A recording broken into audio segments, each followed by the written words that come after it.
Janata news 9 కి స్వాగతం. నా పేరు దివ్య. నంద్యాల జిల్లా కేంద్రం నంద్యాల పట్టణంలో స్థానిక గాంధీ చౌక్ నందు ప్రతిపక్ష ఎంపీల సస్పెన్షన్ వేటును ఎత్తివేయాలని డిమాండ్ చేస్తూ బీజేపీ నియంతృత్వ పాలనను ఆపాలని నిరసన కార్యక్రమం చేపట్టిన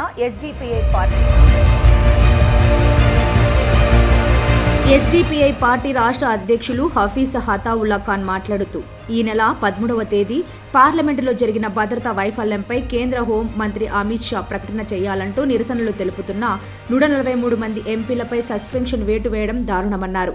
వీరిలో 97 మంది లోక్సభ ఎంపీలు కాగా మిగిలిన 46 మంది రాజ్యసభ సభ్యులు ఉన్నారు. ఇంతమంది సభ్యులను ఒకేసారి సస్పెన్షన్ చేయడం భారతదేశ పార్లమెంటు చరిత్రలో గతంలో ఎన్నడూ లేదని తెలిపారు. ఎంపీల ఈ సస్పెన్షన్ వేటు వల్ల ఈ ఫాసిస్టు ప్రభుత్వం విపక్ష పార్టీల రహిత పార్లమెంటులో తమ కీలక బిల్లులు ఆమోదింపచేసుకునేందుకు భాజపా సర్కార్ చేస్తున్న కుట్ర అని విమర్శించారు. ఎస్డిపిఐ పార్టీ రాష్ట్ర కార్యదర్శి ఫాజిల్ దేశాయ్ మాట్లాడుతూ ఈ ఫాసిస్టు బీజేపీ ప్రభుత్వం 143 మంది విపక్ష ఎంపీలను సస్పెన్షన్ చేసి పార్లమెంటులో దొంగచాటున 3 బిల్లులను పాస్ చేసుకోవడం జరిగిందని తెలిపారు. 1 criminal law, 2 central goods and service tax second amendment, national capital territory of Delhi special provision. ఈ బీజేపీ ప్రభుత్వం బిల్లులను ఆమోదు చేసుకోవడం జరిగిందని తెలియజేశారు. ఈ నిరసన కార్యక్రమంలో కాంగ్రెస్ నాయకులు చింతలయ్య అబ్దుల్లా, ఐయుఎంఎల్ పార్టీ నాయకులు సలాం మౌలానా, రఫీ మౌలానా, జామాతే ఉలామా హింద్ ఖలీల్ మౌలానా, నంద్యాల ముస్లిం జేఏసీ నాయకులు ఇద్రిస్ షేక్, ఎస్డిపిఐ నంద్యాల జిల్లా అసెంబ్లీ నాయకులు, కార్యకర్తలు మరియు ప్రజలు పాల్గొన్నారు. ఎంపీలకు సస్పెండ్ చేయడం చాలా సిగ్గుచేటు పని. ఎందుకంటే మన భారతదేశంలో ఒక్కొక్క ఎంపీకి కనీసం అంటే 20 లక్షల మంది ఎంచుకొని పార్లమెంటుకు పంపించడం జరుగుతుంది.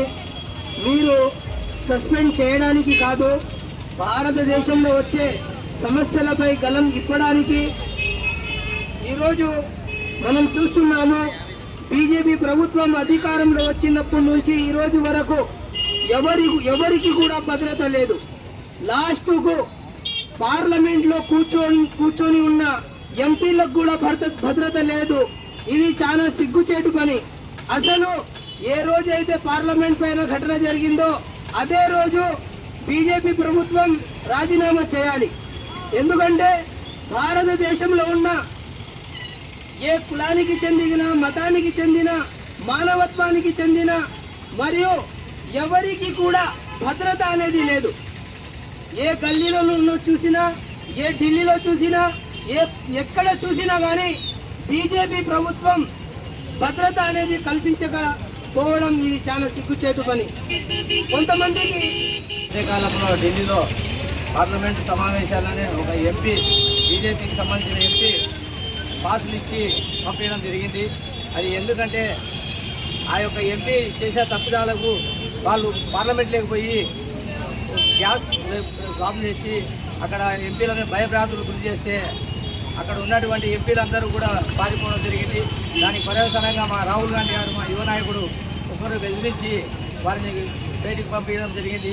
కావున ఆ రోజు ఉన్నట్టు కాంగ్రెస్ ప్రభుత్వం కానీ ఈ రోజు ఉన్న బీజేపీ ప్రభుత్వం 9 సంవత్సరాల నుంచి నరేంద్ర మోడీ గారు పరిపాలన చేస్తున్నాడు.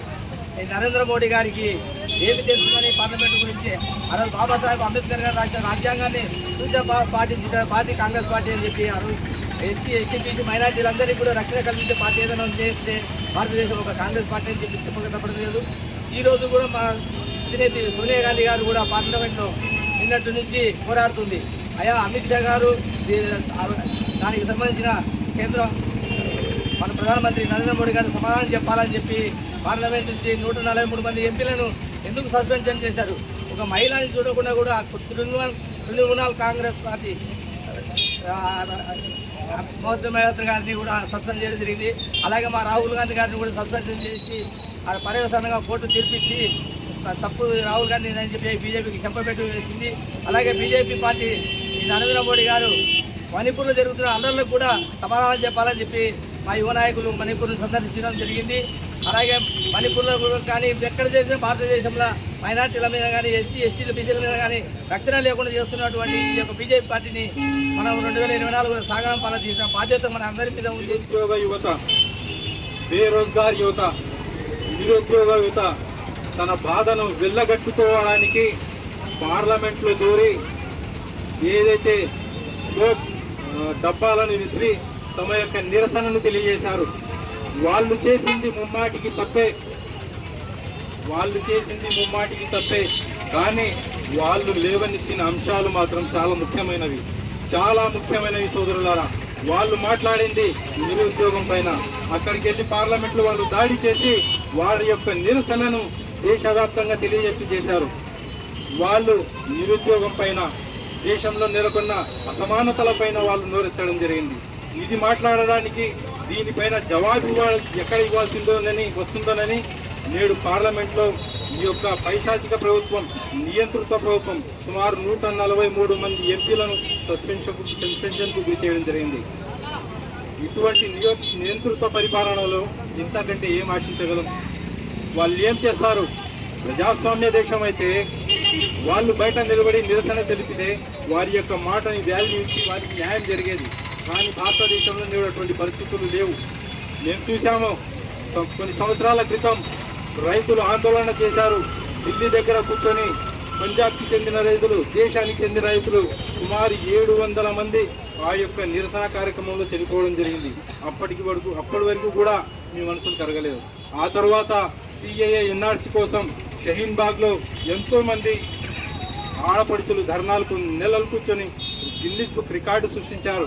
వాళ్ళకి ఆందోళన జీవి అని, టెర్రరిస్టులని, ఉగ్రవాదులని ముద్ర వేశారు. ఆ తర్వాత అదే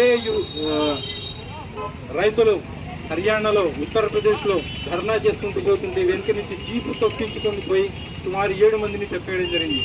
ఆనాడు అదే కేంద్ర మంత్రికి చెందిన కొడుకు ఆ యొక్క జీపు తొక్కించి వాళ్ళని చంపేయడం జరిగింది. అప్పుడు ఆ యొక్క కేంద్ర మంత్రిని ఎందుకు సస్పెండ్ చేయలేదు మీరు? రాహుల్ గాంధీ నరేంద్ర మోడీ గారి కుటుంబానికి గురించి మాట్లాడారని అతనికి సస్పెన్షన్ చేయడం జరిగింది. అప్పుడు ఎందుకు మీరు సస్పెన్షన్ చేశారు?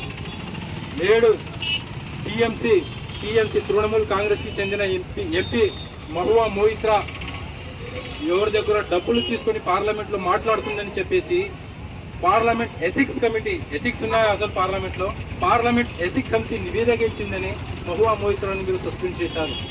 నేడు మన భారతదేశానికి భద్రత వాటిల్లితే ఆ భద్రత వాటిల్లడానికి కారణమైన బీజేపీ ఎంపీని మీరు ఎందుకు సస్పెన్షన్ చేయడం లేదని నేను ప్రశ్నిస్తున్నాను.